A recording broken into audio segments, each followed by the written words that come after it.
Hello, Ravi. How you doing today? I am doing good, doing good. How are you? I'm good as well. Thanks a lot for coming. It's been a journey to schedule this podcast. We've probably gone through 4 or 5 rounds of calendar fights. Yep. It's good to be here though. Yeah, that's perfect. And also, and the reason this meeting is very important is because this is a meeting between the Forbes 25 under 25 and the Forbes 30 under 30. So, you can't escape the hierarchy. I think the next is to get on to what Forbes 40 under 40, right? Isn't that like the next list that they have? Exactly. And then, every 10 years it becomes more of a challenge, but also, at some point, up to a certain point, it's becoming more difficult to get in. But after Yeah. some point, I suppose it's becoming easier. Yeah, I And wonder what the class of like Forbes 100 under 100 looks like. We'll have to look at that one in a few years from now. that's gonna be the challenge right after we get ourselves to Mars, I suppose.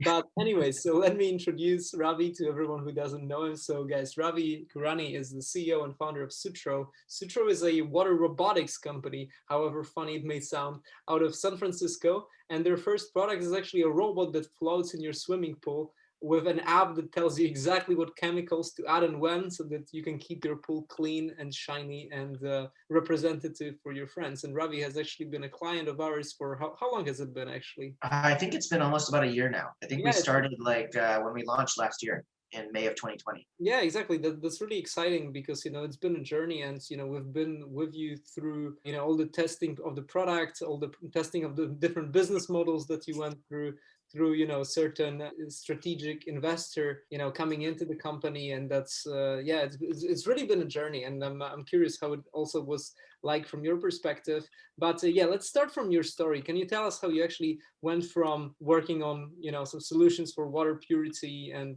getting interested in water to producing sensors for swimming pools?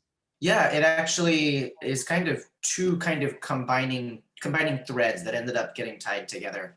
The first one was actually my work in India. So I was an associate at a small $20 million venture capital fund, and the kind of objective of the fund was to really invest in companies that built products for the bottom of the pyramid, right? And the bottom of the pyramid are people basically who make less than $2 a day.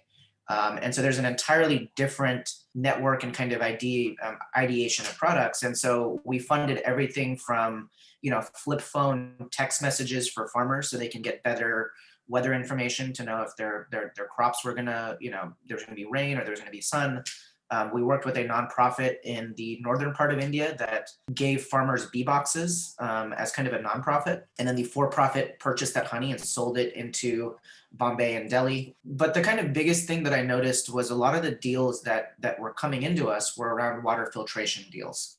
Right? India has a big water problem. Everybody wants to build the best water filter to solve the water problem. The only issue with water is that it's different based on the application that you have, right? The small batch farmer that's growing cucumber or tomatoes has a very different input water parameter, right? The way that the water looks for their farm then does for your drinking water, right? You don't want to drink a very nitrate laden water that you would use for fertilizer that you would put in your mouth. And so what we looked at was everybody was building water filters, but nobody was looking at water sensors.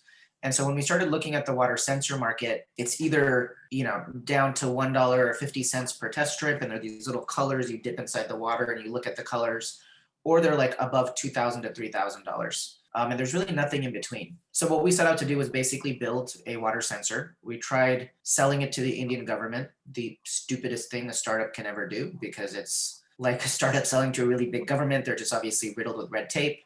And when we came back to California, we switched the model around. And my dad actually used to have a chain of pool and spa supply stores in Los Angeles growing up. So I'm like, hey, water's water. We're going to measure the parameters. Let's go ahead and start with more wealthier pool owners, build out a technology that's going to be stable and scalable, and then we can get to drinking water later.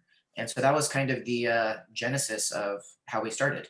Yeah, that's really cool. And that's probably a little bit counter to what most of the e-commerce owners, the route that most of the e-commerce owners take. So you actually came from the like this big idea, and this is what I really admire about you, right? That it's more about than just business, but actually it's a grand idea, and like this D2C e-commerce model just happens to be the way to the broader end, right? And actually, like speaking of, why did you decide to go with the direct-to-consumer model straight away instead of going, for example, to those pool supply stores and trying to sell through there? Yeah, it's kind of an interesting question, right? Sutro, because we were born out of also the pool industry, right? My dad had a chain of pool and spa supply stores.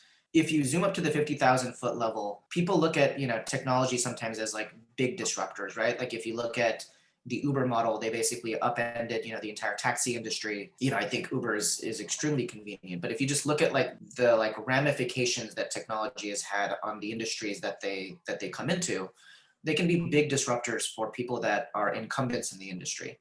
And coming from the pool and spa market, growing up with a dad that had a swimming pool store, and launching in 2020 really brought to light that we need to focus on the kind of local business element of the pool and spa industry, right? And pool stores in particular are a really interesting breed because there's like two or three really large players that probably own maybe about 40% or 30% of the market. And then the other 70% of the market is owned by a bunch of mom and pop shops, right? So it's your neighborhood pool and spa store owned by, John and Jane, and they've been in the business for the last 50 years. What we wanted to really build in moving from a B2C model and also leveraging off of the local retail is actually this kind of co-opted model, right? And so I think if you look at the pool industry as a whole, it's good to understand that the US as a whole has about 12% of their households have a swimming pool or spa in their backyard, which is about 14 to 15 million pools or spas in their backyard. People have this glamorized view that every single person in the US has a pool boy, right? Somebody that drives around in a pickup truck and services your pool for you. Only 15% of the market has that. So the other 85% of the market is actually DIYers, right? Do-it-yourselfers that are going to a pool store, going to a Home Depot, going to a Walmart, and picking up their chemicals. Biggest problem now is if you double click on that 85% of the market, they don't understand how to measure and manage water chemistry, right? So which is where Sutro comes in. So the way to your question of why did we go B2C initially is if we can deploy more Sutros into more DIY swimming pools, we can gather enough data to actually build a data platform to help them service the pool stores even better, right? So you end up getting this kind of bilateral platform where they measure the water chemistry in their pool and they still have to go into the pool store to pick up their chemicals. And the reason that's so is, first of all, it's really tough to ship chemicals. It's hazardous cargo, right? The UN and the EPA does not allow you to ship chemicals. And if you can, they're usually exorbitantly expensive. And secondarily, the Sutro only measures 3 parameters inside the water. You still need to go to get your kind of full doctor's checkup at the pool store, maybe once a month, so you can go ahead and still pick up the chemicals, right? So the goal is a twofold business model where we are deploying Sutros into B2C pools, but the goal is eventually to aggregate enough data so that in your locale, you can go back to that pool store. So John and Jane's Pool and Spa Supply can help you better manage your pool, right? That's what we're trying to build. That's really interesting, and I think one lesson here for some business owners listening to us here is the number one rule of innovating in a market is know your market, which gets me to a question: how did you actually conduct this, this in-depth market research? How did you get in the shoes of your customers, and how did you get like this kind of broad view of the market to allow you to come up with those disruptive ideas for the product? Man, if there's anything I can tell other entrepreneurs, it's like listen, right? And in order to listen, you have to be talking to the right people on a weekly basis. Even still today, I have at least 5 to 7 customer calls at minimum, with both B2C users as well as B2B users, and we are continuously taking user feedback from figuring out what's working, what's not, even laying down the groundwork that I mentioned with these stats. I mean, there's, first of all, there's obviously market research. So you can like, at the very least, purchase that, right? You should have a basal knowledge of what the market actually is. But then second to that, once you actually figure out who you're targeting, what their need statement is, you can work wonders with that, right? There's like 1% to 2% increases at the margin. Whereas if you just solve those like really small problems that are irritating people, you'll have basically the Pareto principle, right? 20% of the work basically has 80% of the outcome. And so these really, really small changes, if you add them up enough, you're going to end up making a groundbreaking product. And you only get that from listening to your users. Yeah, that's really cool. And speaking about the disruption, right? So you guys didn't just end up, going for like a little better pool monitor or selling a few better chemicals here and there, but you actually went for a full-blown innovation and you created a product that's completely brand new, from hardware to software and everything. So I wanted to ask you, like, what are in terms of the intricacies of launching a really innovative product where pretty much everything is variable, right? From how your robot is designed, what does it look like, through the software and its usability, through the business model and the marketing channels that you're going to deploy. So how did you think about the whole process of kind of isolating one variable after another and testing, what's going to be your way to success? And what stages did that whole process have in your case? Yeah, it's interesting you say that. I actually liken the entire process to a conductor in an orchestra, right? If you think about yourself conducting a group of strings and you have the brass section, the trumpets, and you have your percussion in the back, when you're looking at a sheet of music, you're looking at an orchestration of 100 people, 50 people, each playing their own individual part. But as a whole, you end up getting this beautiful piece of music that you can listen to kind of at the end, right? And if you even look at the analogy itself, the piece of music itself is a journey, right? You start it with your first note, you end it with your last note, and everything that happened in between is an entire up and down using the orchestra that you have in front of you that each play their own individual piece. I give that analogy because the Sutro process, we're still in the middle of playing our piece, right? We haven't necessarily finished the musical ensemble yet. And when you first start off, you have, one trumpet, you have one guy that's playing the drums, you have one guy that's playing the strings. And over time, you begin to grow deeper in kind of each section. And as you grow deeper, you just want to make sure there's a general level of coordination at the first part. But the second piece is that the interesting thing about building new technology that is innovative is this is the first time that we've played this note. This is the first time that we've looked at this piece. This is the first time that the world has heard this song, right? And so when you take that analogy, you don't really know what people are going to like and not like. Maybe you're playing a bad note that people don't like. Maybe you play one that people do like. And so out of that entire process, you end up with a certain level of assumptions that you have on what you think the market does want. And then you just want to continuously be open, as I mentioned, a few minutes ago, with listening to your end user base to figure out what they do or don't like. But the kind of headline here, right, is that you have to be like ridiculously focused and objective on what every step is going to be. And as you're kind of isolating the different variables, as you're testing the hardware, as you're building firmware for that hardware, as you're building the software and the cloud systems for that thing, as you're shipping 10,000 units across the Pacific in the middle of in the middle of COVID, and you have a distribution center that Sales Genomics is driving, Facebook ads so that we can get our Shopify store up and running. How do we know that that product's going to ship, right? How do we know that UPS is going to deliver it on time? Every single piece of this chain needs to be thought through, right? And so I kind of go back to that orchestra example. If one instrument is too loud, or if one player is too loud, or if you're not really playing in unison, the conductor just has to know to figure out where exactly that's happening and to be able to kind of smooth that out, right? And that's kind of the job of a CEO. Is you're not playing the instruments. You've hired the people to be the best instrument players that they are, which is why my team is the most important asset of what we have at Sutro. But the music that we play and the way that we build that orchestra is kind of my job, right? So I just want to make sure that the parts and pieces that are being played, the iterations are all being done in unison. And a follow-up question that comes to my mind is, so it looks like when you guys, if you had to orchestrate all the pieces together, you had to kind of conceptualize the whole journey throughout a few years into the future, right? And what inherently is going to make Sutro valuable, not just a year from now when you guys ship the product and make a few $1,000s from the subscription offering, but also how that kind of plays into the whole industry, and as you mentioned, how this disruption is going to influence the market of the local pool stores and things like that. So when in the first steps, did you kind of construct a business model for all of that? How long was the planning process even before you guys pulled the trigger to get this whole thing going?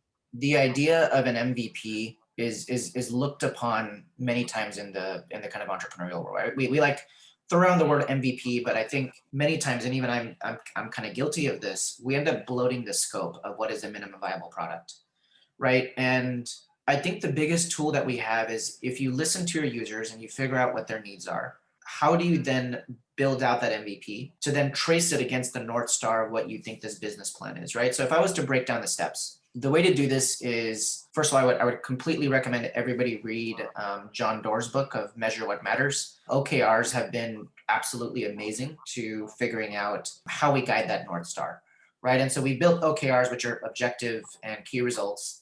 And we do this kind of at a 5-year and 10-year basis based off of our mission and vision that we have. And this is crafted with our strategic investor. Those are then brought down into 1-year annual objective and key results. And then each quarter, the kind of management strategic team basically builds out the high level objective of what we want, and we just project that on the team. Now it's the team's responsibility to basically look upwards and project that upwards of what they feel is the best way that they can actually execute these key results. And with that, if your MVP is well defined, well scoped, and your objective is well outlined in the OKRs, even the quarterly OKRs, you can actually run a lot of magic with launching small iterative versions of your product that people can use, and you can then get feedback to then build into this larger narrative. So that would be kind of my my toolkit if I would. Objectives and key results are amazing, and I saw that the moment we switched to this model, and by the way, it took us probably 3 to 4 months to properly implement it, and I to be honest, I'm still not happy with it, and we had to come up with a lot of versions and iterations of it, not to mention training people to use it. But yeah, like it's really like if you can connect the future and kind of break down those goals, kind of nest them one in each other, like yearly, quarterly, monthly, and so on. It really pushes the boundaries further and further, right? Definitely, yeah. It is a painful process. I remember when we first implemented them. It's definitely like going against sandpaper sometimes. Yeah, exactly. Especially if you have a significant team and you gotta explain it to everyone why the hell do they need to do it in the first place. Yeah, exactly.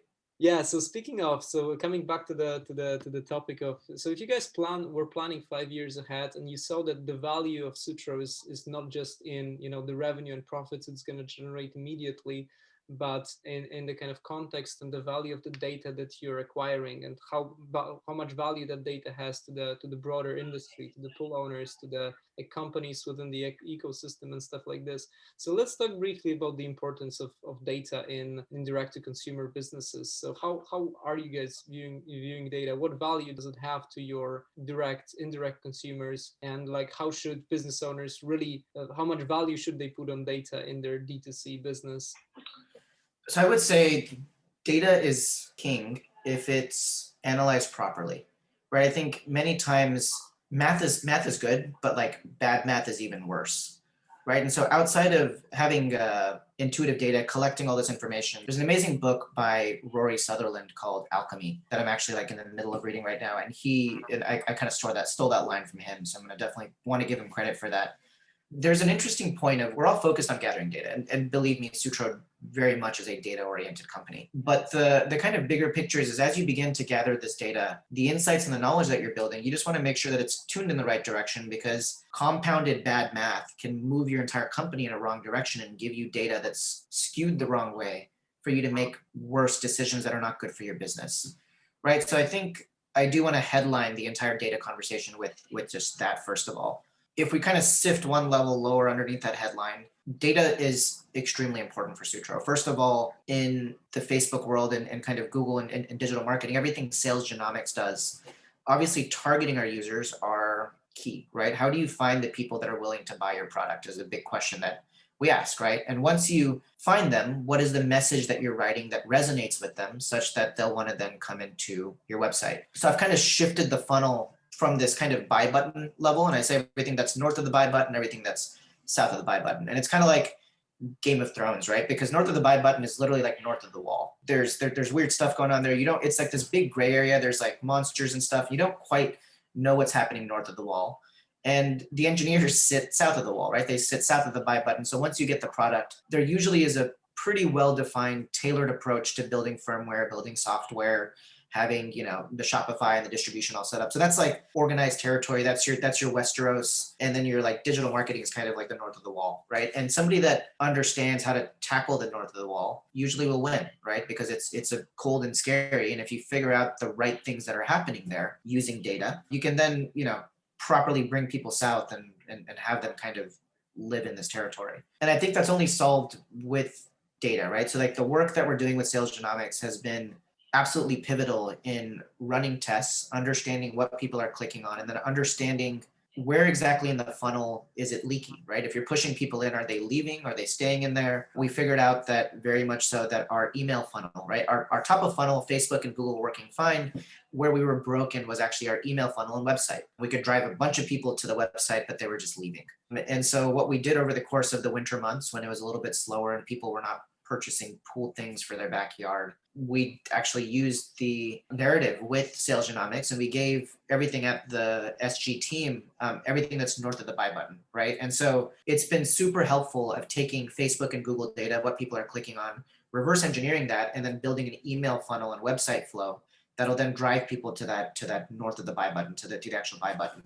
I would say, data has been absolutely pivotal in understanding what that is. I could go into details, but I think that might bore the audience here. So Absolutely, yeah. So one purpose of data is, of course, to kind of propel the acquisition efforts and to also guide the product evolution, right, to be more helpful for the customers. But also what I know that you guys are doing, and let me know if you want to share more details about this, but you guys have a really clever way of kind of designing this positive feedback loop or flywheel into your business, so that this kind of data loop and what you're doing with the data is actually going to propel the business even further and make it easier to acquire customers and increase the value of each customer to your business as well. So can you talk more about that? yeah, definitely. If you look at the flywheel, actually, there's a model that I follow from the behavioral economist Nir Eyal. He has a book called Hooked, which I would completely recommend everybody pick up. The way that you design positive feedback loops is, first of all, you have to make sure that you're thinking of people not in terms of leads, right? So what we've done, and I actually learned this from the team at Molecule, which has an amazing digital strategy, by the way. So I would totally check out Molecule Air Filters. He mentioned you shouldn't think of people as leads, top of funnel, bottom of funnel. People are people as you meet them in daily life, right? They're either a stranger, they become your friend, or they're family, right? And so as you're approaching strangers and as you're pitching to them about certain things, you want to make sure that you're talking to them in the right language that they may approach, right? And so if you find a stranger that's a PhD versus a stranger that's a guy that works in tech versus a stranger that is an Uber driver, they all have a different narrative to the way that they would want to be spoken to in a certain sense, what they understand and how is their propensity and intensity to buy. Once you move people from strangers to friends, which in kind of digital speak would be once they come to the website and have left their email address, the interesting thing that happens there is in kind of 1980s 1990s business, right? You would always just say, how do you convert them to buy, right? Everybody was really want to just get them the buy button, collect their money, get their wallet. I think in today's day and age, with the amount of material that's out there, with the amount of transparency that exists on the internet, the real question is, how can I be of value? Because I feel like brands that are valuable, right, to the user before they even put their first dollar down has a certain sense of trust with the user because they've just helped them do something, and not in a malicious way. It's just like, if you have a problem, we're going to help you solve it as long as it fits within the budget of our business, right? And so I think drawing feedback loops there is interesting, right? You don't also, in that kind of friend phase in the Sutro model, you don't need a Sutro to go into a pool store. And so very much part of our kind of bilateral model that we have with the B2C in your swimming pool with the pool store allows us to, before we've even touched or dropped a Sutro inside your swimming pool, we can actually guide traffic back to your local pool and spa store supply, right? So that viral loop starts to build too. You have a B2B client, somebody that's locally located at your corner store, also driving traffic back to the end users, and the end users going back in the other direction. And that's kind of how you build a flywheel, right? If you can, in a sense, walk around the street with having somebody have your company's name on the tip of their tongue, you've now built a friendship base that really values you as a friend. The question now is, how do you turn them into a family member, right? And so I think there is, if you can drive enough value on the kind of bilateral association between the pool store and the pool owner, and even pool service technicians that come and service pools, you end up getting that flywheel, which would then naturally end up evolving into somebody purchasing a Sutro. And so that's kind of how we build the positive loops and flywheels in kind of each of our different phases that we have. That's really interesting. So you guys are effectively not just serving the end user, but you're serving the whole ecosystem, right? And how Sutro can be of value.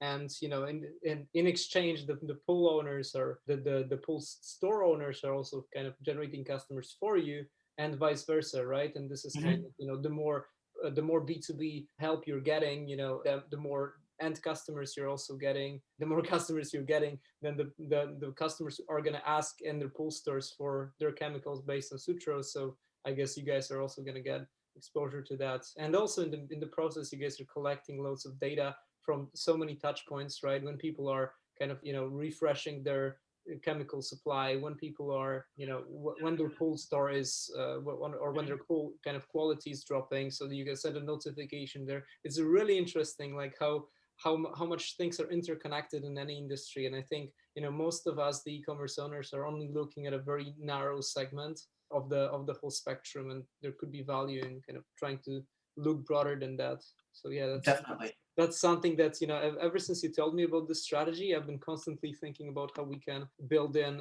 flywheels into our clients' businesses and our own, in fact. And yeah, I'm still in the process. I'm gonna check out this book, Hooked. Yeah, definitely. And I think, even Sutro and Sales Genomics working in the future, we have this entire local plan, right? I think when we look at Q2 and Q3 coming into summer, it's going to be really interesting to see how we can use, local Google Maps listings, the Google and Facebook world in itself, plus the entire ecosystem we're building with the pool store and the Sutro, to see how we can actually build digital assets across that entire chain. So we should do a follow-up in like 4 to 5 months to see kind of how the strategies run post summer.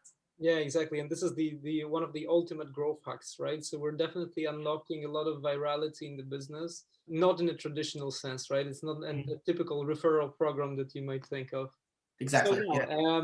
you guys on the way, you've kind of iterated through quite a few business models, right? You switched from, like trying to charge on the full the full price of the hardware first, and then we switched onto some kind of subscription model that's more cash heavy, but easier to acquire a customer. So tell me about that part of the journey. How many different models did we go through, and what turned out to be the winning one? Yeah, I think this goes back to our early point about listening to your users. We saw a certain velocity of sales, and based off of what users were saying, the kind of initial model we first came out the door with was you buy the Sutro for $6.99, right? That's what we first started off with. $700 for a Sutro turned out to be a generally expensive price point given the maturity of our company, right? So I think those two statements go hand in hand because we are new, right? And so showing somebody and building your brand when you first start off, I don't think there's anything wrong with having a high price point, first of all. I just think based off of volume and kind of how the velocity of the season is going and how much you'd like to sell, you just kind of have to make those trade-offs. And what we ended up kind of merging to actually was flipping the model on its head, where you basically can get the product for $200, $199, and we have 2 subscriptions at $29 or $39, right? Basic or Pro. And so now our model is basically A or B, right? You pay $199 flat, and you either get the device for $29 a month or $39 a month. And the difference between $29 and $39 is we realize that because the pool is a complex product, right? And people just generally need help. Chemistry, you're literally dealing with the chemistry and biology class, right? That there are PhDs and chemists that build chemical products. The main difference between basic and pro, the basic is kind of, hey, you can manage this yourself. We're not going to give you this VIP concierge support.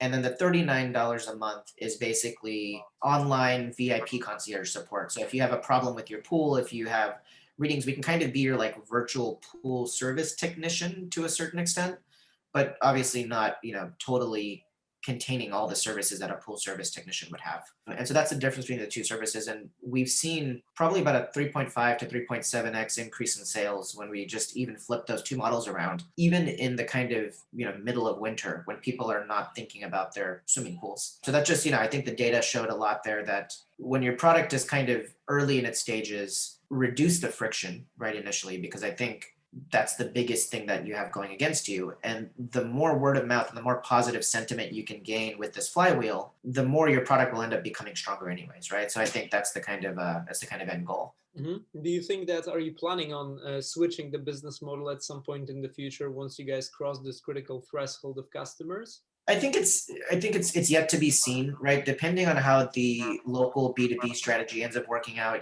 what distribution channels and just sell of hardware looks like, we'll see, right? I think Sutro as an ecosystem, we want to collect data points across the board to be able to build a more stronger leverage for the entire industry.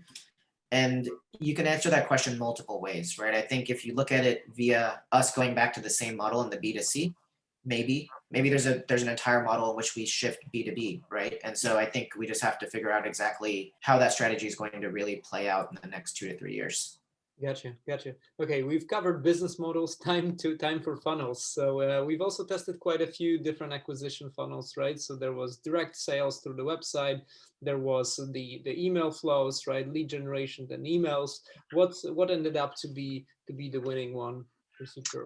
The winning funnel in particular was, it seems like from the kind of topmost level, this idea of safety and convenience, first of all, is the kind of interesting messaging at the top, right? So I think first of all, safety and messaging using Facebook ads, I would say, is our number one heavy hitter. The new Apple Facebook stuff, I don't quite know what's going on. I think we still need to talk about that. I actually have a meeting scheduled with your team this week to figure out what's going on there. Let's say 2020 to 2021, this kind of inflection point. Facebook safety messaging. Facebook basically comes to top of funnel, turning a person into a friend, getting an email capture. Once that email capture is done, what we've realized is it takes anywhere between 2 to 6 weeks on what we're calling education events to actually explain to the user what the difference in our technology is, why we're better, et cetera, et cetera. And once that's done, we basically do that through a series of emails echoed by a series of Google display network ads that are done through retargeting, as well as Facebook. That's kind of middle of funnel, and then bottom of funnel obviously converts. And what we've seen there is the majority of people are actually purchasing the premium plans. And so they want to go for that added value of having that VIP service come in. So that's kind of the overarching funnel. And then obviously, as I mentioned, in between this middle of the funnel, we are exploring that kind of local connection of driving traffic back to your neighborhood pool and spa supply store. Yeah, exactly, because then they will have a chance to explain to the customers why they need Sutro. And that's this kind of education input into the funnel. It's really crucial for complex products like this, right? Because like to a person that's just seeing the robot, it definitely grabs attention that I have to give you, but before they can really understand as a layperson, unless they're already an educated kind of DIYer, they really need to go through the whole process, right? About understanding why in the hell in the first place they need to like clean their pool versus just swimming in it, and then Exactly. how to actually do this by themselves versus using Sutro. Mhm. Now I wanted to ask you, what are some of the other challenges that you've had on your way with Sutro? I know that there's been COVID hits at some point, and you guys also had quite a few bottlenecks on the way. Yeah, I think the biggest thing that is just mostly building hardware and software is tough, right? I think in typical B2C, e-commerce or even software companies, the level of complexity is just less, right? Back to that orchestra, you have a much smaller ensemble that you're playing with. And the more musicians you get, the more parts you have playing, the more complicated it gets. And so building hardware in itself, sourcing plastic, sourcing electronics, getting those electronics certified, figuring out quality assurance and QC, then building the firmware, right? The software that lives on top of the hardware is an entire team of people that work on that. Communications, right? How do you get the information using Wi-Fi, Bluetooth, LTE off to the actual end user? And then there's an entire cloud infrastructure plus the application itself from just a product standpoint, right? That's just all product. And now you have to actually get that physical hardware into a distribution facility, which many e-commerce people will obviously very much align with. Once it's at your 3PL, there's the whole Shopify bit. How do you actually ship this stuff?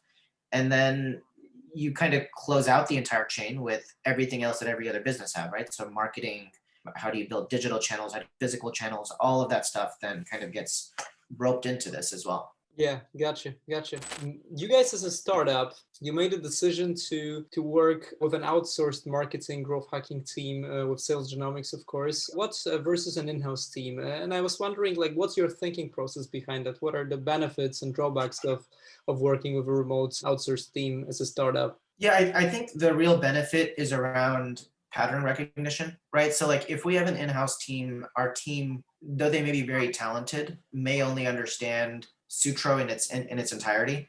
I think you get the value of like a team like Sales Genomics. You guys work with multiple different e-commerce clients. You guys work with multiple different companies. And when you see things that are happening in company B or C or D, right, that could be very interesting for Sutro. And so in a certain sense, we get the added overhead, right? We get the added ability to learn off of your learnings. And so I think that's kind of one of the like the main point of what I would say is the reason of going with an agency. Yeah, that's definitely important, right? And we can also, like we've got processes that are tested and things like that. And if you find the right team that's able to grow hack with you and go through those arduous processes of testing the hypotheses in every stage of the startup, that's an added benefit. Although it's I believe it's not easy to find as well. So that's why a lot of companies decide to go in-house, because at least they have more control, right? Yep, exactly. Okay, awesome. And so, any other counterintuitive ideas for business growth that our listeners could plug right into their business? We've yet to try this, but people always ask us for phone support. We're gonna try that out. But I was talking to one of my buddies who said he just put a phone number at the top of his website. Obviously, he was available, but he said that actually increased conversions by like 17%, where people just legitimately know that you exist and they can pick up the phone and call you. So we're gonna try that one out. I think that's one I would love to see if there's any more data on that too. The other thing that I would recommend that you don't do if you're in our case is have multimodal communication. For us, it just breaks down because Zendesk doesn't allow us to have both Facebook Messenger and also Shopify Connect. So our customer service team has been in a mess trying to figure that out. We get messages from Messenger that come in that don't have an email attached, and they're asking about device problems for customer service issues, but the CS team always has to go through like 3 more questions of asking them for their email and that sort of stuff. And so it's less about having multiple channels that's bad. It's more about the way that we've set it up that doesn't work because we need an email address. So that's another point. And then I think the third point that I would mention is like think about what is known to your industry and what's new, right? And so to a certain extent, companies have tried, in Sutro's example, to tie together a swimming pool and a local pool store, right? But it was never done at this sort of an extent. And so, I think Facebook, Google, like getting stranger to friend traffic, top of funnel to middle of funnel traffic is interesting, but there's like a gold mine to be found in connections that haven't been made before, right? And so I think that's like the overarching note that I would probably write home is there's probably examples of this Sutro pool store connection that are in every single industry, and it's not always a B2B local retail store with a piece of hardware. There's these like inherent connections of how you can layer on data and information to make a sale stronger. And if you figure that out, usually the majority of the time you'll end up winning because you have this big upswing of information that people haven't tapped into, and an entire like atomic base, right, of molecules that are like ready to be energized, but they were never touched before. Awesome ideas, and I like how they can also be applied to any business pretty much. So Ravi, also one question, and I have to ask you this because you're one of the most driven people that I know, and I wanted to ask, what's your why in all of this? Why, what's the why behind Sutro, and what's the why for your life? Yeah, the why for my life and for building Sutro is basically around the human experience, right? And so we have seen a ridiculous amount of technology that has exponentially allowed humans to grow in the last 150 to 200 years, right? And I think as we come into what we're calling now the Anthropocene, right, where like humans actually have a ton of an impact on our ecosystem around us, we just need to make sure that we can survive and that our ecosystem can survive around us, right? And I think water in particular is going to be a huge thing. That's going to be a problem that we're looking at in the next probably 20 to 50 years. And I feel like we're blinded in the way that we look at it because we kind of take it for granted. We think that you can turn on the tap and it's going to come. What if that doesn't happen? Right. And you end up with climate being a really big thing. The war in Syria was a climate related war, right? Everything that happened in Texas with the entire freezing over, people's pools literally got imploded. That's a climate related issue. The fires in California, we moved to an apartment that has a closed air conditioning unit because we can't breathe around the fires in San Francisco, right? All of these things are making people move. And at the end of that, we need, water and air to survive as a species. And so the kind of why here is if we know why water acts a particular way and why infrastructure is a particular way and why the air is that we breathe a particular way, the hope and goal is that I hope is that I can basically help build a more climate resilient future for the next 100 years, 250 years with the seeds of this technology that I plant today. And that's kind of like the main goal of like, how do we just make sure that we do what we're doing sustainably? And that's my why. I love it, and I love it how you're planning so many steps ahead. You're like a master chess player in this strategy to get us ready for the climate change. Yeah, Ravi. So it's been a pleasure. Thanks a lot for all the insights. And yeah, is there anything else that you want to share with other e-commerce entrepreneurs? No, if anybody has any questions, they're more than happy to reach out to us. We're at info@mysutro.com, and that comes directly to me. So I'm more than happy to answer your questions. And yeah, that's about it. So thank you for having me on the show. Perfect. And if you guys are interested in more of Ravi's stories, just Google his name. There are really cool TED Talks that he's done. I loved watching that one. That's perfect. And yeah, Ravi, I hope that after all these crazy things with COVID are over, we're gonna see each other in California. Definitely looking forward to it. Perfect. Cheers. Have a good one. All right. Bye. Thanks a lot for staying till the very end. This was e-commerce scaling strategies by Sales Genomics, brought to you by Matt from Sales Genomics. If you're interested in more tips and strategies on how to scale your e-commerce business, visit our Facebook group called E-commerce Scaling Strategies by Sales Genomics, or follow us on social media.